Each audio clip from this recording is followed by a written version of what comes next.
ஒரு காட்டுப் பகுதியில ஒரு அழகான குட்டி குருவி வாழ்ந்துட்டு இருந்துச்சு. அந்த குருவிக்கு தனக்குன்னு ஒரு வீடு கட்டணும்னு ரொம்ப நாளா ஆசை.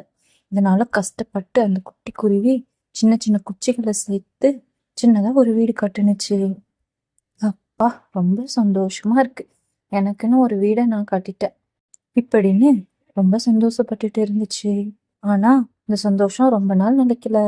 ஏன்னா அந்த காட்டுல எப்பவுமே காத்து ரொம்ப வேகமா அடிச்சிட்டு இருக்கும். இதனால காத்து வேகமா அடிக்கிறதுனால குச்சியில கட்டின அந்த கூடு சீக்கிரமே உடைஞ்சு போச்சு. ஐயையோ, நான் ஆசாசியா கட்டினேன், என் வீடு உடைஞ்சிடுச்சே இப்படின்னு குருவி வருத்தப்பட்டுட்டு இருந்துச்சு.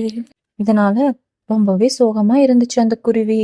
ஒரு நாள் பக்கத்துல இருக்கிற கிராமத்துக்கு மேல இந்த குருவி பறந்து போயிட்டு இருந்துச்சு.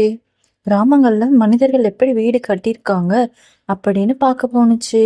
அடடே, மனிதர்கள் எல்லாம் களிமண்ணை வச்சு அழகா பாதுகாப்பா நல்ல வீடை கட்டியிருக்காங்களே, நானும் இதே மாதிரி பாதுகாப்போட அழகான ஒரு வீடு களிமண்ணால கட்ட போறேன். இப்படி வீடு கட்டாம நான் சோகமா இருந்துட்டேனே இப்படின்னு சொல்லிட்டு இந்த கிராமத்துல இருந்து கிளம்பிடுச்சு.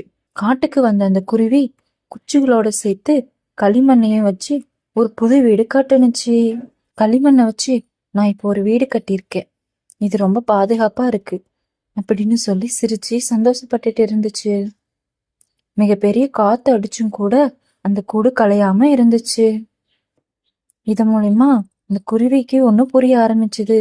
பழைய வழிமுறைகளை விட்டுட்டு புதிய முறையில நம்ம ஒரு செயலை செய்யும் போது அதுல வர பயன் நமக்கு நல்லதே தருன்றத அந்த குருவி அன்னைக்கு உணர்ந்துச்சு.